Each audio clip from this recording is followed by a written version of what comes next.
My name is Cynthia Lewis, and I'm about to tell you about the day I became invisible at my own wedding. I stand alone in the bridal suite at Cascade Ridge Estate, staring at my reflection in the full-length mirror. The dress fits perfectly. Every bead, every seam exactly where it should be. My makeup artist outdid herself. My hair cascades in soft waves over bare shoulders. The late afternoon sun streams through the French windows, painting everything in golden light. I look like a bride from a magazine. But something's catastrophically wrong with this picture. I check my phone for the 20th time in 30 minutes. No messages from Mom. Nothing from Dad. Not even a text from my brother Trevor. The silence screams louder than any notification could. My thumb hovers over Mom's contact. I could call again. Beg again. But I already know how that story ends. Through the window, I can see the ceremony space below. 90 guests seated in elegant white chairs arranged in perfect semicircles. The string quartet plays Pachelbel's Canon in D, the notes drifting up like a sad soundtrack. White roses everywhere, their fragrance heavy in the spring air.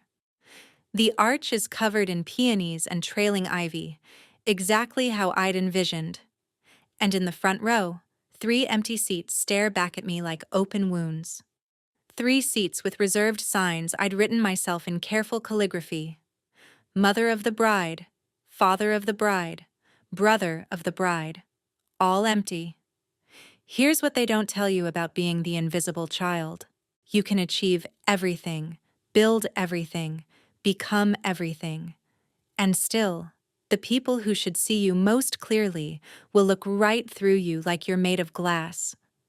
But what my parents didn't know as I stood there alone in that bridal suite, hands trembling around a bouquet of white roses, was that I'd stopped needing them the moment I signed a $3.2 million acquisition deal 6 months earlier.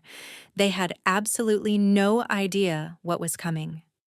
Tell me in the comments, have you ever been invisible to the people who should see you most? Martha, the wedding planner, knocks softly on the door. Her practiced smile barely hides her concern. She's seen this before, I realize. Families who don't show up, brides standing alone. It's time, Cynthia. Are you ready? My eyes drift back to those 3 empty seats through the window. They're not coming, are they? My voice trembles despite my best efforts to keep it steady. Martha's smile falters for just a second. There's still time, she says. But we both know it's a lie. We both know they made their choice 3 days ago when Mom called with that casual dismissal in her voice. I pick up the white rose bouquet. My fingers find the small card tucked inside, tied with ivory ribbon. It's a handwritten note from Elena Torres, my high school art teacher who passed away 6 months ago. I'd found it in her things, dated the week before she died. For Cynthia's wedding day, the envelope said. Inside, her shaky handwriting, I'm so proud of you, my dear girl. You are seen. You are loved. You were always extraordinary, even when they couldn't see it. The words blur as tears threaten to ruin my mascara. I take a deep breath, smooth my dress, check my reflection one more time. Let's go, I tell Martha. My voice is steadier now. I've made it this far alone. What's one more aisle? The doors to the garden open with a soft whisper. 90 heads turn in perfect synchronization. I feel their sympathetic gazes like physical touches, little pats of pity that make my skin crawl.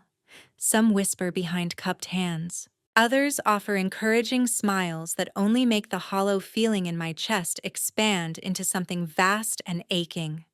Mrs. Chen, my mother's former book club friend, dabs at her eyes with a tissue.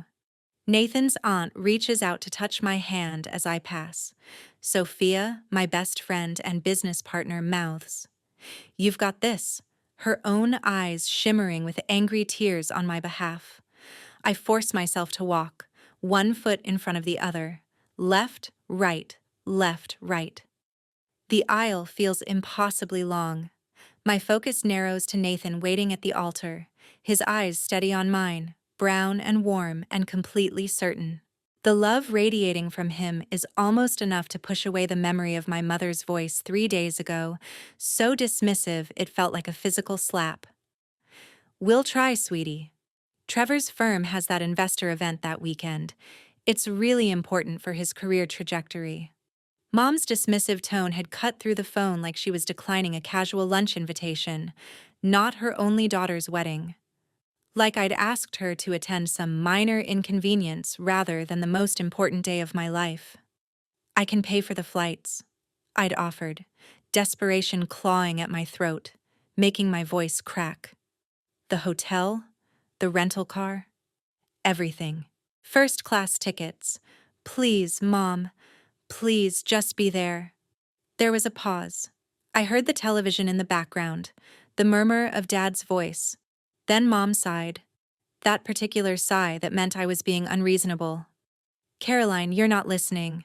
Trevor's event is the same weekend. We can't be in two places at once." Dad's voice had drifted through the background, sharp and final. "Tell her we're busy, Caroline. We've already committed to Trevor." He'd called me Caroline. My name is Cynthia. Cynthia Marie Lewis. I've corrected him 1,000 times in 32 years. He's never bothered to remember. Or maybe he just doesn't care enough to try. Now, walking down this aisle alone, my arms empty of a father's support, I force myself to breathe. In for 4 counts. Out for 4 counts. The therapist's technique. I will not cry. I will not give them the satisfaction, even in their absence. I will not let this moment be about them. When I reach Nathan, he takes both my hands in his. His fingers are warm, solid, real, steady. He's always been steady. "I'm here," he whispers, too low for anyone else to hear. "We're enough. We're more than enough. But we both know it shouldn't have to be enough. We both know there's a family-shaped hole in this celebration that nothing can fill. 3 empty chairs that scream louder than any congratulations possibly could. The ceremony continues around me in a blur of words. The officiant speaks about love and commitment and choosing each other every day. I say my vows, my voice growing stronger with each promise. "I choose a future based on seeing each other clearly," I tell Nathan, looking directly into his eyes, on showing up, on being present. The words carry more weight than anyone but Nathan understands. They're not just vows to him. They're promises to myself about the kind of person I choose to be. When the officiant pronounces us husband and wife, Nathan's mother stands up and envelops me in a warm, rose-scented embrace before Nathan can even kiss me. "You're one of us now, dear," she whispers against my hair. "You've always been one of us. Welcome home, sweetheart." Something tight in my chest loosens, just a fraction. This is what it feels like to be chosen, I think. This is what it feels like to be seen. The photographer captures us on the dance floor as the sun sets. Nathan twirls me under the string lights that glitter like stars. His cousins join us, forming a circle of laughter and music. For moments at a time, I forget about the family-shaped hole in my celebration. I forget about the phone I've checked too many times. I forget about the explanations I've given to curious guests who asked, "Where's your family?" At the reception, Sophia raises her glass during the toasts. Her hand shakes slightly as she stands, and I know she's angry on my behalf. She's always been protective of me. "To finding the family who deserves you," she says, her eyes holding mine with fierce loyalty. "To the people who show up not just today, but every day. To chosen family." The crowd murmurs agreement, glasses rising all around the room. All these years, I've been invisible to the people who should have seen me most clearly. The realization hits fresh, even though I've known it forever. When the celebration quiets for a moment, when the guests are mingling and the music is soft, I slip away to check my phone one last time. Maybe they sent a card. Maybe they felt guilty at the last minute. Maybe. Still nothing. Not even a token congratulations text. My message thread with Mom shows my last text from 2 weeks ago, asking one final time if they'd reconsider. Read receipt showing she saw it. No response. Nathan finds me in the hallway outside the reception, staring at the blank screen like it might suddenly come to life with an apology. "They missed something beautiful today," he says, wrapping an arm around my waist and pulling me close. He smells like champagne and his cologne and happiness. I look up at him, at the man who has never once made me feel like I needed to earn his attention, who showed up on our first date early, who remembered every important moment, who asked my favorite flower before he bought me any, who never once compared me to anyone else.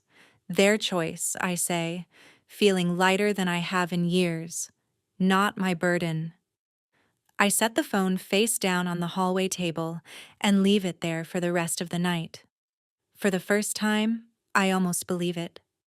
But 3 years later, when they saw the frozen blue Porsche Taycan in my driveway, gleaming in the afternoon sun with its $145,000 price tag, suddenly I had parents again. Suddenly I had a brother. Suddenly I was family. They had no idea what was coming next. Let me take you back so you understand exactly how I became a ghost in my own family. How a little girl who just wanted to be seen slowly disappeared into the shadows of a brother who could do no wrong. I'm 9 years old, standing in our living room with its beige carpet and family photos covering one wall. Photos of Trevor mostly. Trevor at his first baseball game. Trevor at his middle school graduation. Trevor. I'm in maybe 3 pictures, small and easily overlooked in the corners. I'm clutching a certificate in both hands, the paper trembling. Citywide Young Artists Competition, first place. The gold-embossed letters announce, 9 years old and I beat high schoolers. I practiced what I'd say for 3 days, standing in front of my bedroom mirror, trying different tones. Excited but not bragging. Proud but not arrogant. "Mom, Dad, look!" I burst into the kitchen where they're preparing dinner. I won first place, in the whole city. The art teacher said my piece was the most creative she'd seen in 10 years. Mom glances up from chopping vegetables. Carrots, I remember. She was making pot roast for Trevor because he'd asked for it. "That's nice, honey." She gives me a distracted smile and returns to the cutting board. The rhythmic thunk, thunk, thunk of the knife continues without pause. Dad comes in from the garage, wiping his hands on a rag. He ruffles my hair absently, barely looking at the certificate. "That's my girl. Smart cookie." Then he walks away to wash up for dinner, already forgetting what he'd just acknowledged. The certificate ends up in the kitchen junk drawer, wedged under takeout menus and instruction manuals for appliances we no longer own. I know because I checked every day for a week, hoping maybe they'd moved it somewhere more visible. They never did. That same week, Trevor gets honorable mention in the science fair, 3rd place out of 3. His project was a volcano that barely erupted, borrowing heavily from a kit we bought at the store. Mom and Dad lose their minds with pride. They take him to his favorite restaurant, the expensive Italian place downtown with the fancy breadsticks. They invite both sets of grandparents. They take photos under the restaurant's signature arch. They post them to Facebook with captions like, "So proud of our scientist." And the future is bright. The trophy, a small plastic golden cup with a science beaker engraved on it, sits on our mantel for 6 years. Right in the center. The first thing visitors see when they enter our home. My first place certificate from the citywide competition stays in the drawer for 2 weeks before I quietly move it to my bedroom, tucking it in a box under my bed with all the other things they never cared to see. At 14, lightning strikes again.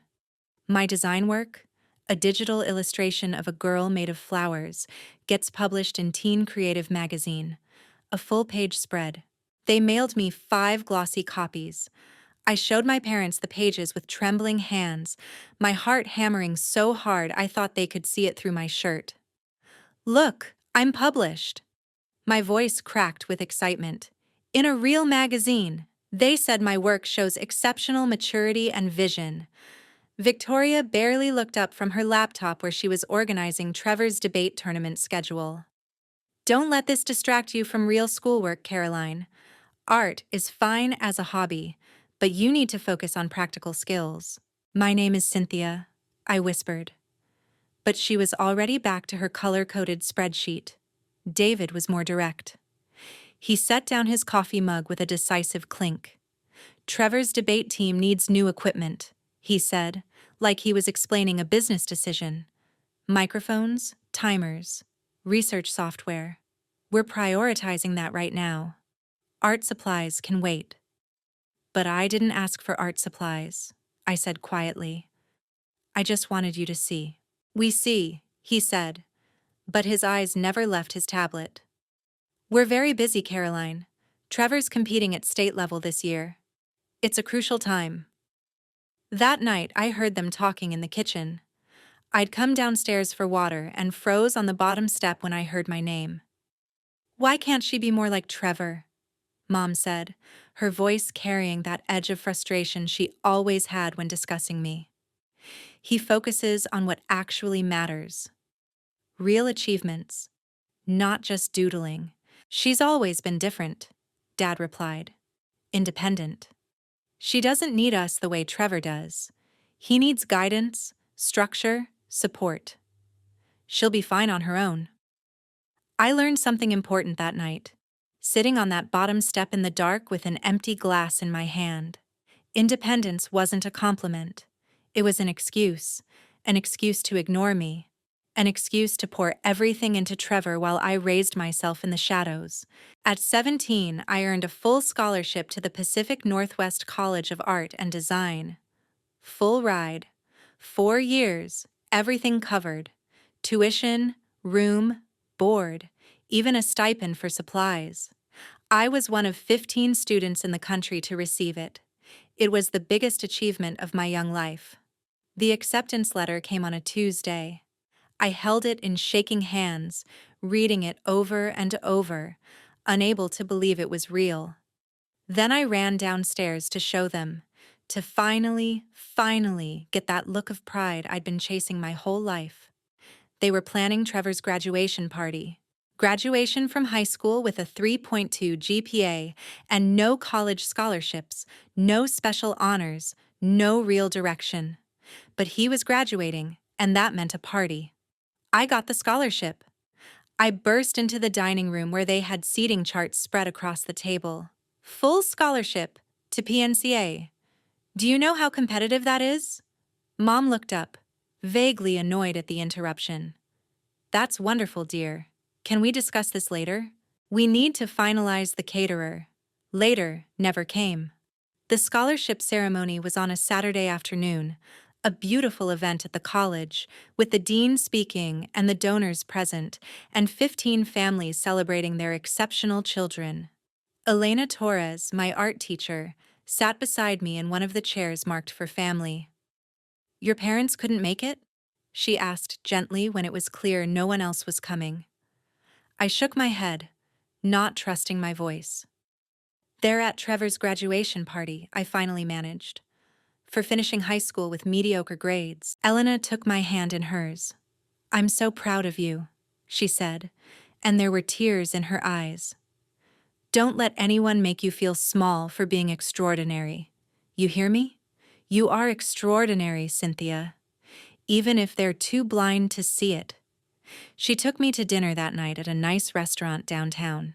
She paid from her teacher's salary, which I knew wasn't much. She treated me like I'd done something worth celebrating. Because I had. I kept the cloth napkin from that dinner. It's in the box under my bed with the art certificate and all the other evidence of achievements that didn't matter to my family. At 22, I launched my freelance graphic design business from a tiny apartment with water-stained ceilings and a radiator that clanged all night. One laptop, one dream, and student loan debt that kept me awake at night, staring at the ceiling and running numbers in my head. I called my parents to share the news, stupidly hoping this might be the thing that made them proud.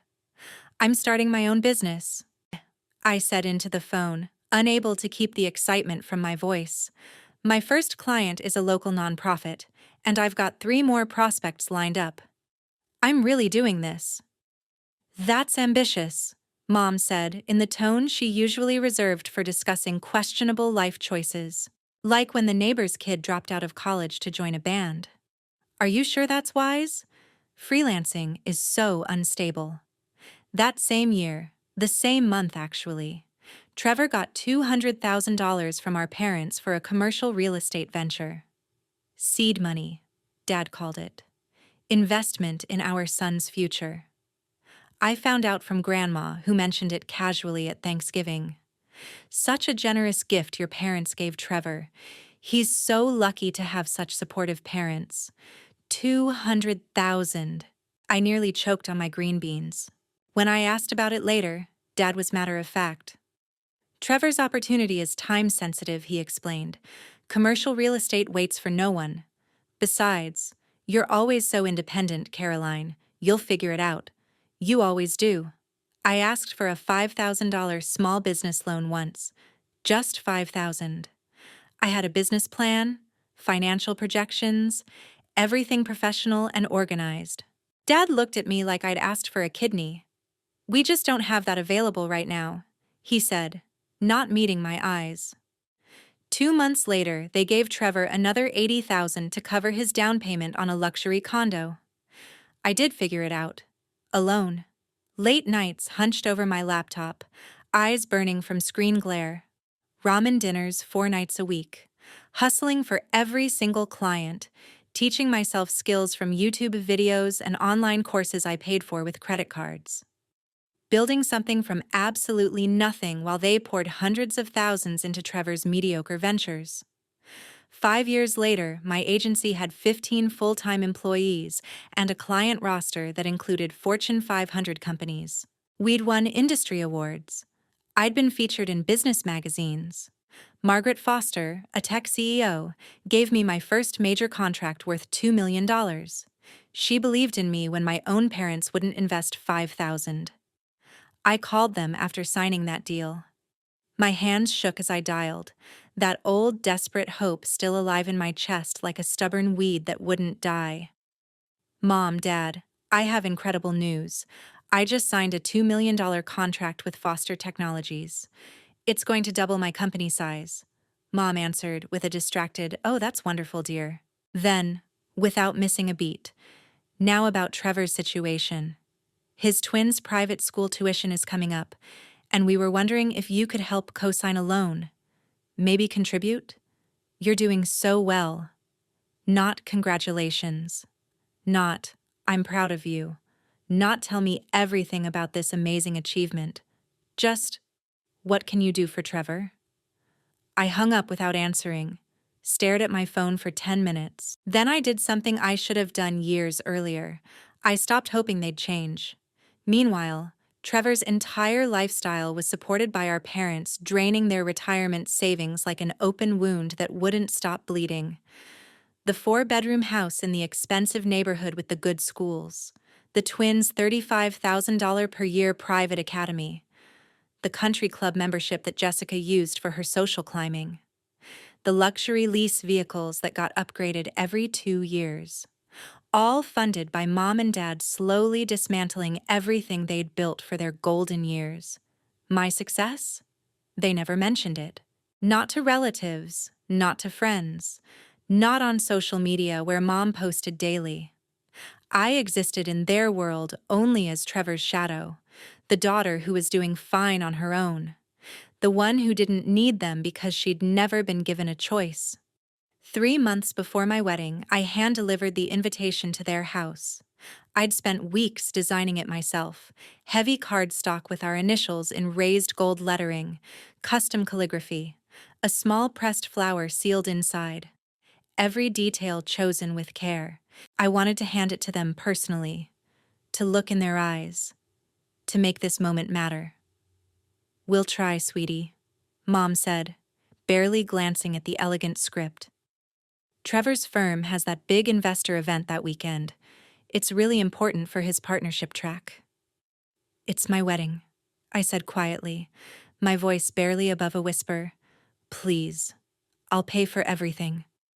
First-class flights, the best hotel, a car service, anything you need.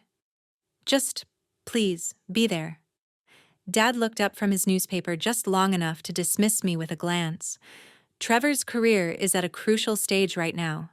You understand, don't you, Caroline? These opportunities don't come twice."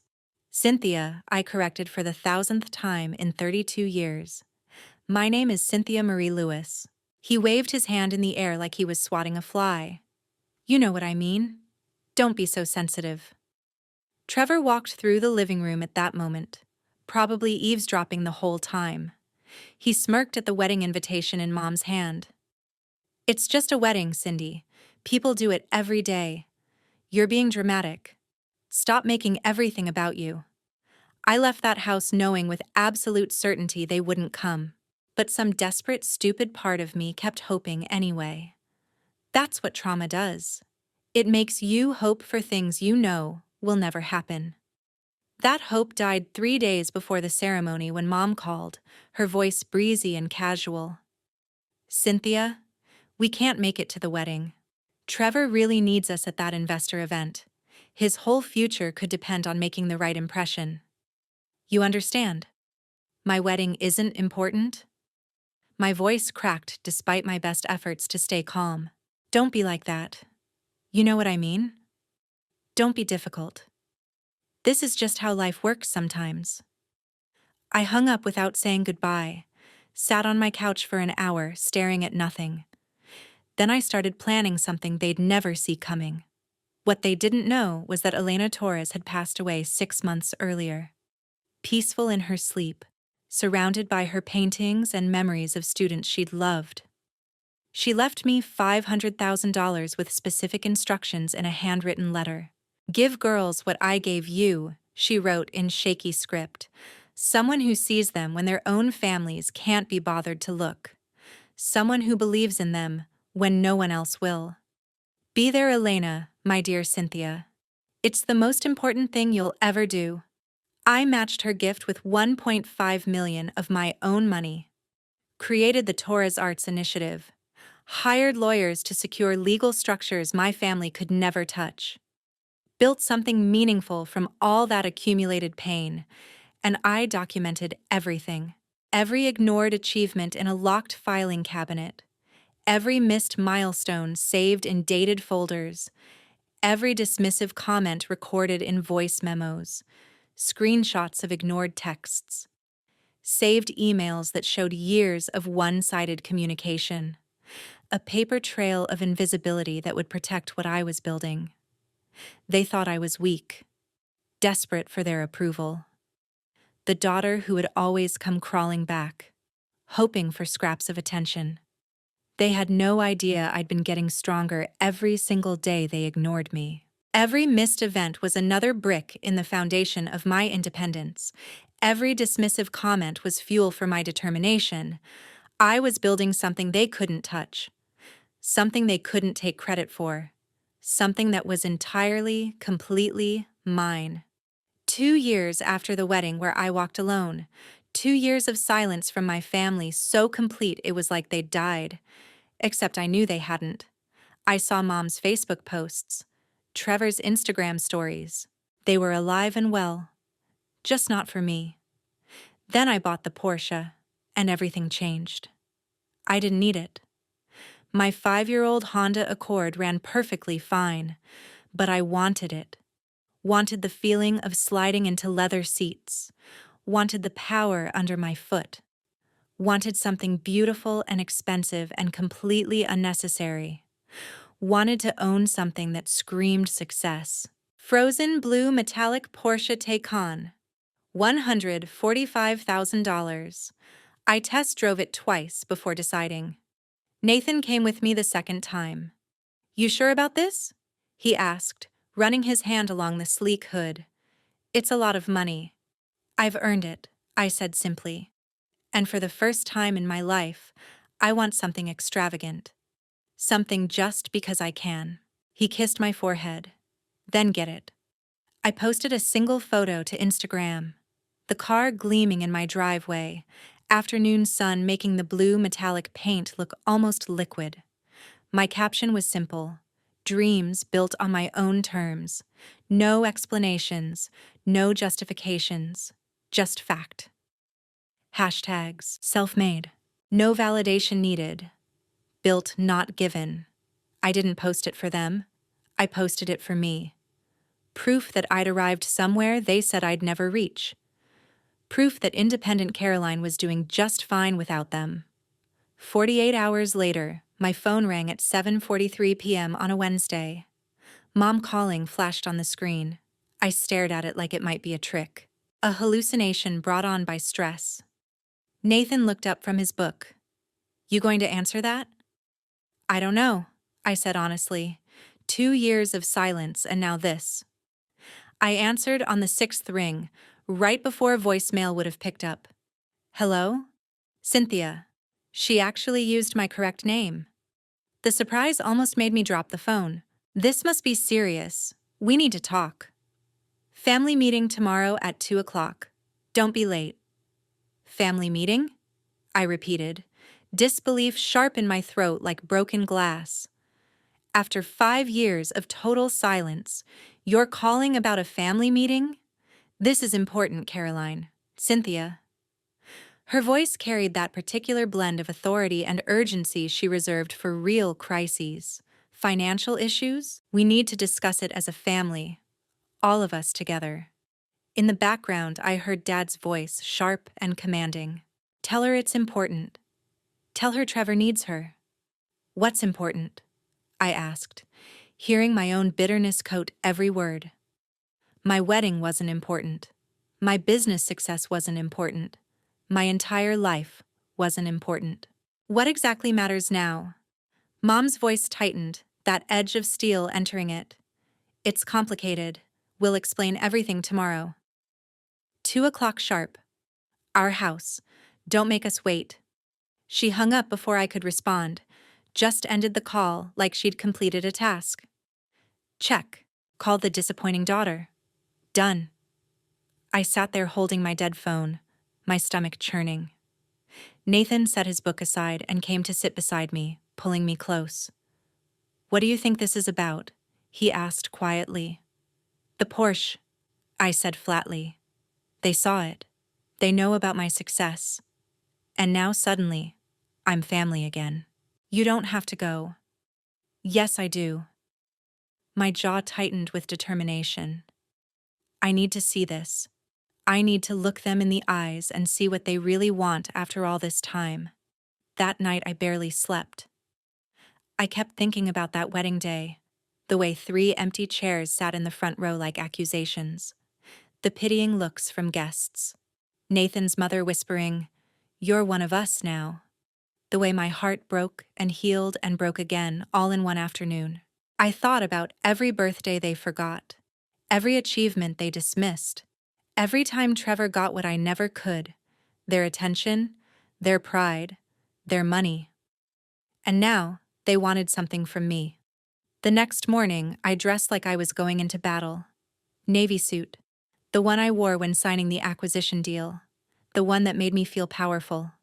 Professional armor.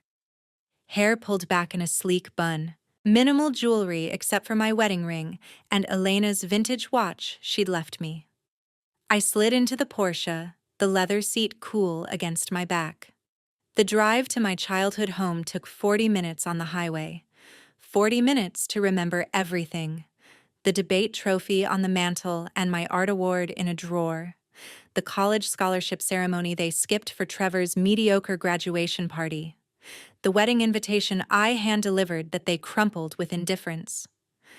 The $2 million contract they dismissed in favor of asking for money for Trevor. Every mile was a memory. Every exit a reminder. I parked in the circular driveway. My frozen blue Porsche looked starkly modern, almost aggressive against their traditional colonial house with its white pillars and black shutters. The house I grew up in. The house where I became invisible. For a moment, I just sat there, hands gripping the steering wheel, breathing deliberately. My phone buzzed. Text from Nathan. Remember who you are? Call me if you need extraction. I've got a fake emergency ready. Another notification. Margaret Foster, the investor who gave me my first real shot. Your worth isn't measured by those who couldn't see it. Never forget that. And a final message from my assistant, Priya. Don't let them take too much time. You have the production review at 4. We need you back. I straightened my shoulders, grabbed my briefcase, and stepped out of the car. The leather briefcase Elena had given me as a college graduation gift, another thing my parents missed. Before I could knock, the front door swung open. Mom and Dad stood there, dressed like they were hosting a business meeting. Mom in her pearls and a pressed blouse. Dad in khakis and a button-down. Their expressions shifted from carefully composed welcome to shock as they processed the Porsche gleaming behind me in their driveway. Dad's eyes went wide for just a second before he controlled his features. You've done well for yourself. Not hello.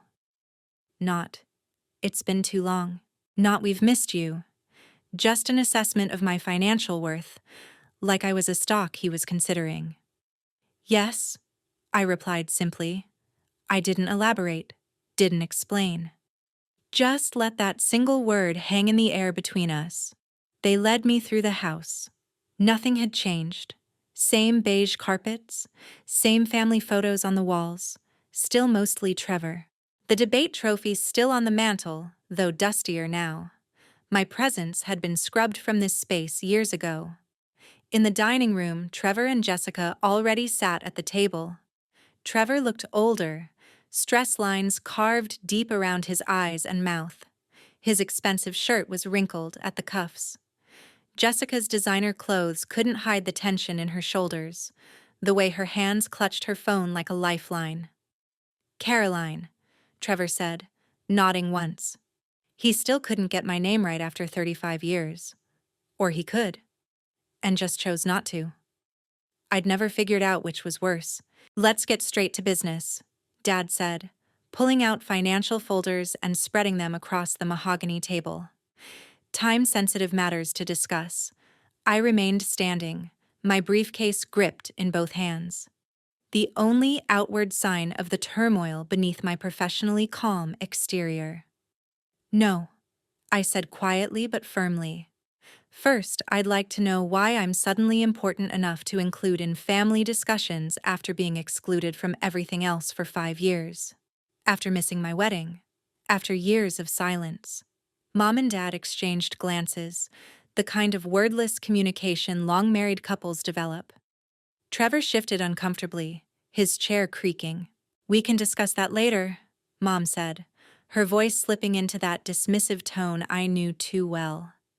The tone that meant my feelings were inconvenient. We have more pressing matters right now. Adult matters. I'm not in a rush, I replied, still standing. I crossed my arms. And I'm not interested in being convenient family only when you need something. So you can explain why I'm here, or I can leave. For the first time in my adult life, I saw uncertainty flicker across my father's face. He wasn't used to this. The daughter who talked back. The daughter who made demands. Dad cleared his throat, trying to regain control of the situation. It's foreclosure, Cynthia. He finally used my name. Trevor's house. The bank is 3 months behind on the mortgage. The twins' private school tuition is 6 months unpaid. We're in a serious situation here. He slid documents across the polished table. Loan paperwork. Already filled out. My name typed in the borrower line. $350,000.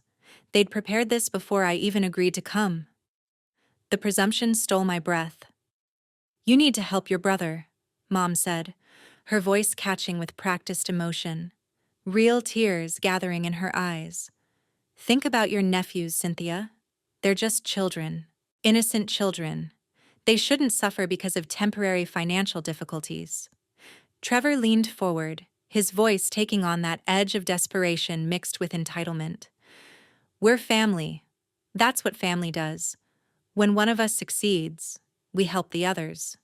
Blood is thicker than water. You can't just abandon us when we need you. Jessica pushed a leather photo album toward me, opening it to show professional pictures of two 7-year-old boys I barely recognized. They ask about Aunt Cynthia all the time, she said, her voice soft and calculated. Every holiday, every birthday, Maddie wants to know why you never visit, why you never call, why Aunt Cynthia doesn't love us. The manipulation was so transparent it made me nauseous. Dad's voice was firm, businesslike. We've done everything we could. Our retirement fund is... He trailed off, sharing another look with Mom. We've been supporting them as best we can, but we're tapped out. You're the only one with resources now. The implication hung heavy in the air. My success meant I owed them. My independence was selfish. My money was family money. I closed the photo album slowly and slid it back across the table. My movements were deliberate, controlled. Where were you at my wedding? The question fell calm and cold into the charged silence. Trevor blinked rapidly. What? What does that have to do with anything? My wedding, I repeated, enunciating each word clearly. 2 years ago, Nathan and I got married at Cascade Ridge Estate. Where were you? Mom's hand fluttered to her throat where her pearls sat. We were busy. Trevor had that important event with his firm. We explained all this. It wasn't convenient, Dad added, as if discussing a missed dentist appointment rather than his daughter's wedding. I nodded slowly, feeling something crystallize inside me, something sharp and clear and powerful. And yet, here you are now. Because you saw the Porsche on Instagram.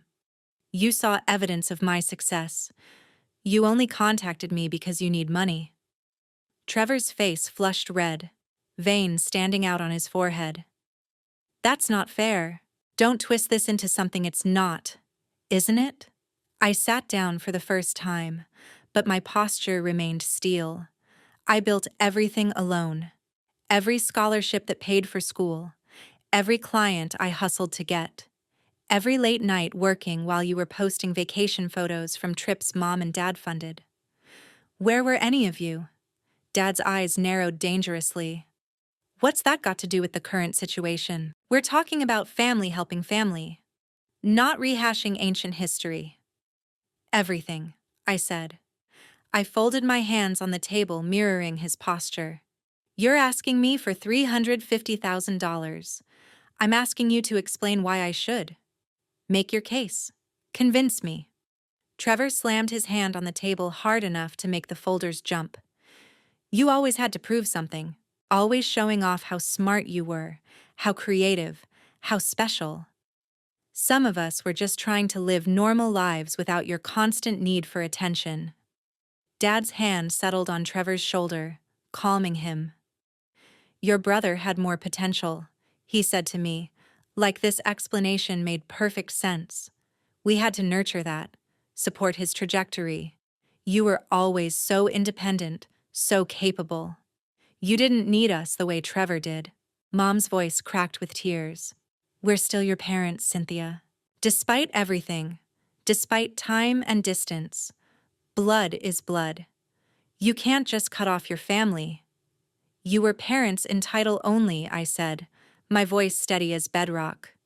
You missed my high school graduation to take Trevor to a baseball game. You missed my college scholarship ceremony for his graduation party. You missed the launch of my company because you were at Trevor's open house. You missed my wedding for his networking event. I tapped the table with each milestone. You missed my entire life. And now you want to share in what that life has built. My phone vibrated in my pocket. I ignored it. This moment needed to breathe. Trevor's eyes fixed on my hands as I reached for my briefcase. Dad shifted forward in his chair. Mom's fingers twisted the napkin in her lap. Jessica leaned in, hope flickering across her face. They all thought I was reaching for a checkbook. They thought this was the moment I'd fold. Give them what they wanted. The dutiful daughter finally falling in line. Instead, I unlatched my briefcase with a decisive click and withdrew a single document. I placed it on the table, centered precisely between us all. This, I said calmly, is the press release for the Torres Arts Initiative. $2 million to create opportunities for young women in digital media arts. Scholarships, mentorship programs, internships with industry leaders. I smoothed the paper with my fingertips, letting them see the official letterhead, the foundation seal, the board signatures. 2 million? Trevor choked on the number, his face going from red to purple. $2 million? Named after Elena Torres, I continued, my voice never wavering. My high school art teacher, the woman who attended every single one of my gallery showings when my family was too busy. The woman who took me to dinner when you skipped my scholarship ceremony. The woman who showed up. I pulled out another document. The legal trust structure. The money is protected in an irrevocable foundation trust. The board approved the allocation 3 months ago. Launch announcement goes live tomorrow morning at 9 a.m. Silence fell like concrete dropping from a great height. I'm helping girls who never got the support I didn't get, I said, meeting each of their eyes in turn. Girls whose families overlook them. Girls who achieve extraordinary things and get told they're being dramatic. Girls who need someone to believe in them when their own blood won't. That's what family means to me now. Trevor's face contorted with rage and disbelief. You're wasting it on strangers. On nobody girls who don't even know you. On kids who aren't even family. Who deserve better than what I got, I interrupted sharply. Girls who need someone to invest in them the way you were invested in. The way I never was. I pulled out the next document. My compiled evidence. Years of text messages printed and highlighted. Screenshots of ignored achievements. Every dismissive comment. Every missed milestone. Time-stamped and saved. My acquisition announcement, I said, laying them out one by one like cards in a poker game. $3.2 million sale. Read receipt shows you saw it, Mom. No response. My wedding invitation, delivered in person. We'll try, you said. My college scholarship ceremony, full ride worth over $200,000. Too busy with Trevor's party. My high school art competition, first place citywide. That's nice, honey, you said. Mom stared at the papers like they were written in a foreign language. And this, I said, placing down financial records, public records of parental support. $200,000 to Trevor in 2019 for commercial real estate. $120,000 in 2021 for the condo down payment. $80,000 accumulated for private school tuition. I paused, letting the numbers sink in. $0 offered to me for anything, ever. When I asked for $5,000 for my business, you said you didn't have it available. 2 months later, you gave Trevor $80,000. Where did you get those? Dad demanded, his voice shaking slightly. Those are private financial matters. Public records, I replied calmly. Tax documents, property records, all legally obtained through proper channels. I did my research. I learned from the best. I learned from you, Dad. Due diligence before any major decision. This is absurd, Mom said, her tears drying quickly. We raised you, fed you, clothed you, put a roof over your head. You owe us for that. Actually, I said, you did the legal minimum required not to be charged with neglect, but let's not pretend that room and board as a minor equates to being an actual parent. I pulled out my phone, turned the screen toward them. A recording app displayed an active timer. 42 minutes, 37 seconds, and counting. I've documented this entire conversation, I said quietly. Every manipulation, every demand, every guilt trip, every dismissive comment about art being a hobby. Every piece of evidence that you only contacted me because you need money. Just in case anyone tries to make legal claims against the foundation or contests the trust structure. You can't do this, Trevor hissed, his hands clenched into fists on the table. You're our sister, our family. This is betrayal. I already did it, I said simply. 3 months ago. Legal documentation signed and notarized. The foundation board has 8 members, all accomplished women in media and finance. All of them know my family history. All of them support what I'm building. The trust structure is ironclad. Jessica made one last desperate attempt. She reached for the photo album again, opening it to show pictures of the twins at various ages. Birthday parties, school plays, Christmas mornings. They pushed forward photos of the boys holding signs that read, "We love Aunt Cynthia," in handwriting that was clearly adult. Did they write those themselves? I asked quietly, pointing at the signs. Or did you write them and tell the boys to hold them for the camera? Jessica's hand trembled. They ask about you. They wonder why you don't visit. Why you don't love them. They don't know me, I said, keeping my voice gentle because the boys truly were innocent in this. You made sure of that. Every family gathering I wasn't invited to, every birthday party, every holiday, every summer barbecue. How many photos did you post to Instagram with the caption "family time" that didn't include me? I know the answer. 63 over the past 5 years. I counted. You were always welcome, Mom protested weakly. We never told you not to come. You never invited me, I countered. There's a difference. You posted public photos of events I didn't know were happening. You celebrated holidays I found out about through Facebook after they were over. I picked up my briefcase, closed it with a definitive click that echoed in the silent room. I spent 32 years waiting for you to see me, waiting for you to show up, waiting for you to choose me, just once, the way you chose Trevor every single day. Waiting for one birthday where you remembered without Facebook reminding you. One achievement you celebrated without immediately pivoting to what Trevor needed. One moment where I was enough. I stood, smoothed my jacket with hands that didn't shake. But that opportunity closed the moment 3 seats sat empty at my wedding. The moment you chose a networking event over your daughter walking down the aisle. That was your final chance, and you threw it away. I walked toward the door. Behind me, Trevor's chair scraped back violently, the legs screeching against hardwood. You can't just leave, his voice cracked with desperation. We need that money. The bank is going to take everything. The twins will have to change schools. Jessica's friends won't understand. We'll lose the house. We'll lose everything. I paused at the threshold, turned back for one final look.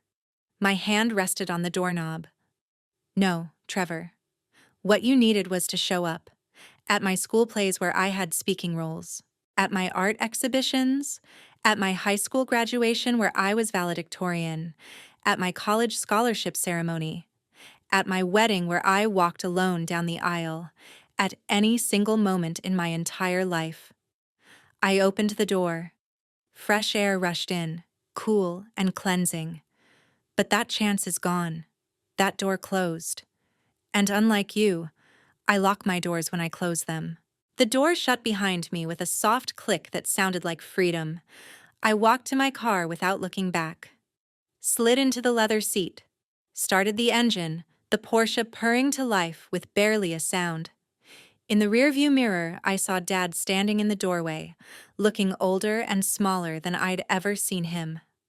I pulled out of the driveway and drove away from my childhood home for the last time. My hands didn't shake. My vision didn't blur. I felt clear and strong and entirely certain. I dialed my lawyer as I drove, the call connecting through the car's speakers. It's done, I said. They showed exactly who they are. They had paperwork ready with my name on it before I even arrived.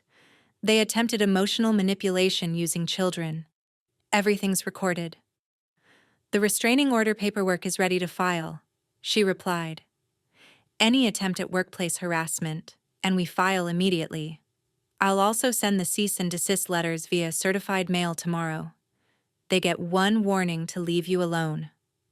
Perfect, I said. And Maria? Thank you. For believing me. For believing this was worth protecting. Elena made you promise to give girls what she gave you, Maria said gently. She would be so proud of what you've built. I know I am. I called Nathan next. His voice filled the car with warmth and love and home. How bad was it? Exactly what we expected, I said. Trevor lost his mind when he saw the foundation paperwork. Dad tried salvaging the situation with logic and dismissiveness. Mom cried on command. Jessica brought out pictures of the kids like that would change anything. You okay? His concern was genuine, not performative. I checked my reflection in the rearview mirror. Clear eyes. No tears. No regret. Only certainty and something that felt startlingly like peace. I'm better than okay. For the first time in my life, I saw them with absolute clarity, without the filter of hope, without wishing they were different people. I saw exactly who they are, and I'm okay with walking away from that. I'm so proud of you, Nathan said, and I could hear the smile in his voice. Foundation board meeting tomorrow at 9. The press announcement goes live simultaneously. Everything's ready. The timing had been deliberate. Establish the foundation legally before any confrontation. Get the trust structure ironclad. Select the board members. Schedule the press announcement. Build something they couldn't touch, couldn't claim, couldn't take credit for. No emotional pleas, just legal structures they couldn't penetrate. I'll be there, I promised. That night, the messages started like clockwork. The first text arrived at 11:47 p.m. By midnight, my phone buzzed continuously with messages. I silenced it completely and placed it face down on my nightstand. Morning brought 6 voicemails from Mom. I listened to the progression while having my coffee, Nathan sitting beside me in silent support. Voicemail 1, weepy and sad. Cynthia, please. We need to talk about this. Family doesn't abandon family. Voicemail 2, confused and hurt. I don't understand where this anger is coming from. We've always supported you in our own way. Voicemail 3, getting sharper. This foundation is a mistake. You're being manipulated by people who don't know you like we do. Voicemail 4, accusatory. What will people think? Your father and I have reputations in this community. You're making us look like monsters. Voicemail 5, threatening. The family lawyer says we might have grounds to contest the foundation. Don't think you can just cut us out. Voicemail 6, final attempt. Fine. If this is how you want it to be, we'll respect your wishes.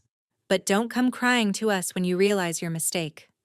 I deleted all 6 without responding. The foundation press release went live at 9 a.m. sharp. By 9:15, my phone exploded with texts and calls, but these were different. Supportive. Congratulatory. Former classmates. This is incredible. We always knew you'd do something amazing. Business associates. The foundation's mission is inspiring. How can we contribute? Distant relatives I hadn't heard from in years. We always wondered why they never talked about your success. Now we understand. Margaret Foster sent a text. You're changing lives.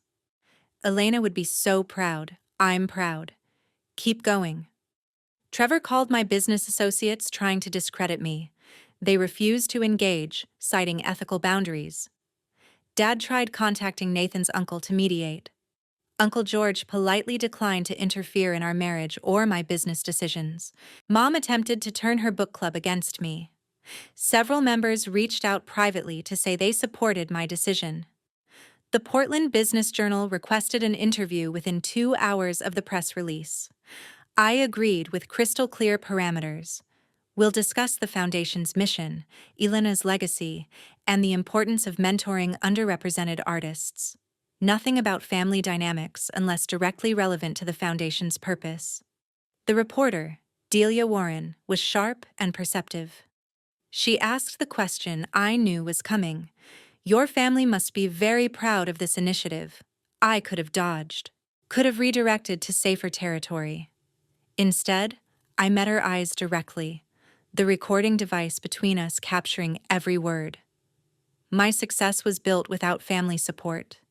They weren't at my wedding, my graduation, or when I sold my company for millions. But Elena Torres, my high school art teacher, was at everything. She saw me when my own family looked right through me. This foundation ensures other girls have what I had to search for. Someone who shows up. Delia's pen paused over her notebook. That provides important context for the Foundation's mission. You're creating the support system you needed. Exactly, I said. We're building family through action, not obligation. The article appeared 3 days later. The headline made everything clear. Self-made success creates legacy of support after family fails her. The article contrasted my generosity toward young artists with my family's absence from major life events. When Trevor's foreclosure news broke the same week, published in the business section as local real estate struggles, the community connected the dots without me saying another word. The narrative wrote itself. The overlooked daughter who built an empire, the favored son who squandered support, the parents who bet on the wrong child. The tables had completely turned. And I had built something beautiful from all that pain. The weeks after the confrontation unfolded exactly as I'd planned. Week 1, Portland Arts Journal published their feature. Local entrepreneur honors teacher who saw her potential. The article subtly contrasted the Foundation's mission with families who overlooked daughters. Trevor's business associates quietly distanced themselves. Week 2, my parents attempted an office ambush. Security escorted them out professionally. I sent a single email. Further contact constitutes harassment, all communication through my attorney. Mom's Facebook rant backfired spectacularly.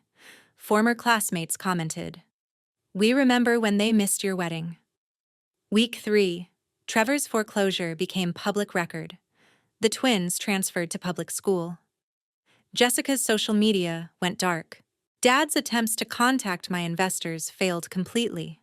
Through it all, the foundation thrived.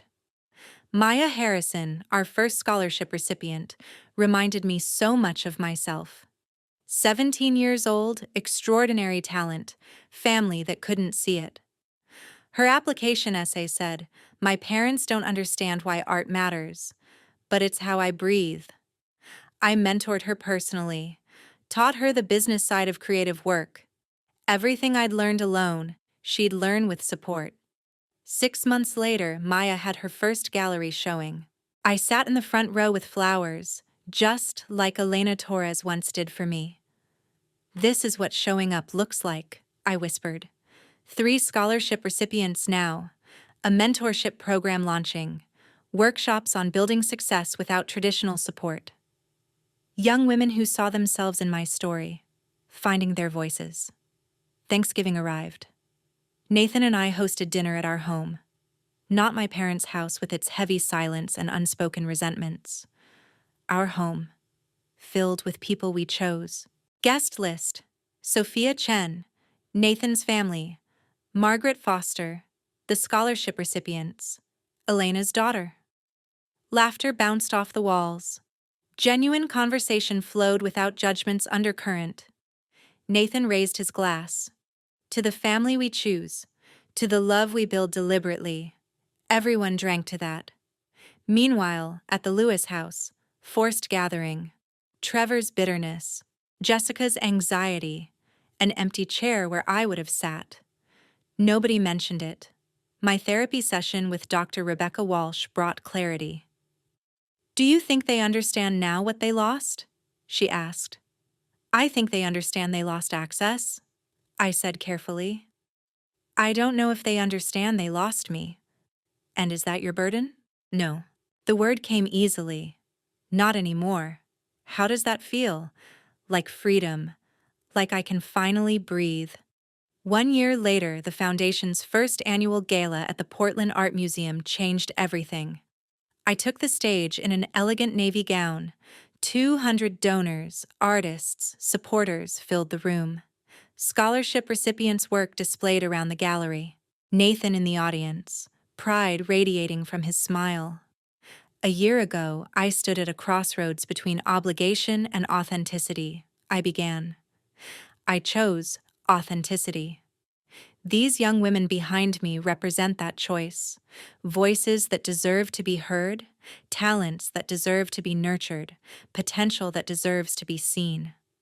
The applause was thunderous. Then I saw them. Back of the room. Victoria and David, uninvited, but it was a public event.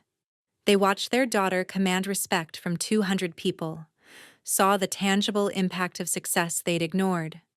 Mom's tears looked genuine this time. Grief for what they'd wasted. Dad's rigid posture finally cracked. After the speech, they approached. "That was remarkable," Dad said. The word sounded foreign in his mouth. "Thank you." I kept it cordial, distant. Mom's voice trembled. "We'd like to talk. Really talk."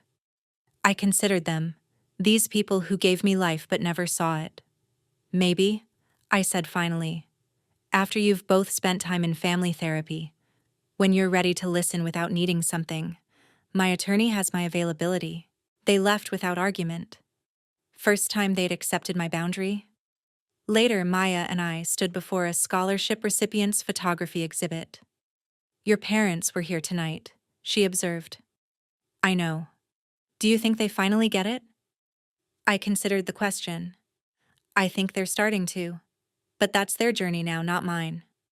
I turned to her, smiled. "Come on, let's celebrate your work. This is your night." Driving home, Nathan beside me, my phone lit up. Text from Mom. "I'm proud of you. I should have said that years ago." I read it. Set the phone down. "You okay?" Nathan asked. "Yeah." I smiled at him, meaning it. I really am. We drove toward our home, our life, our chosen family. Family isn't the people who gave you life, I realized. It's the people who see your light and help it shine brighter. Trevor learned that money runs out. My parents learned that access isn't relationship. And I learned that the best revenge isn't revenge at all. It's building something so beautiful, they finally realize what they could have been part of all along. The Porsche that triggered their sudden interest sits in my driveway, but it's not about the car. It never was. It's about driving myself forward on my own terms toward people and purposes that actually matter. 3 empty chairs at my wedding taught me everything I needed to know. Some absences speak louder than any presence ever could. And now, I'm present for the people who were always present for me. That's the real victory. Have you ever had to choose between family obligation and self-worth? Tell me in the comments what you'd do if faced with that choice. And if this story resonated with you, share it with someone who needs to hear that being seen by the right people matters more than being related to the wrong ones.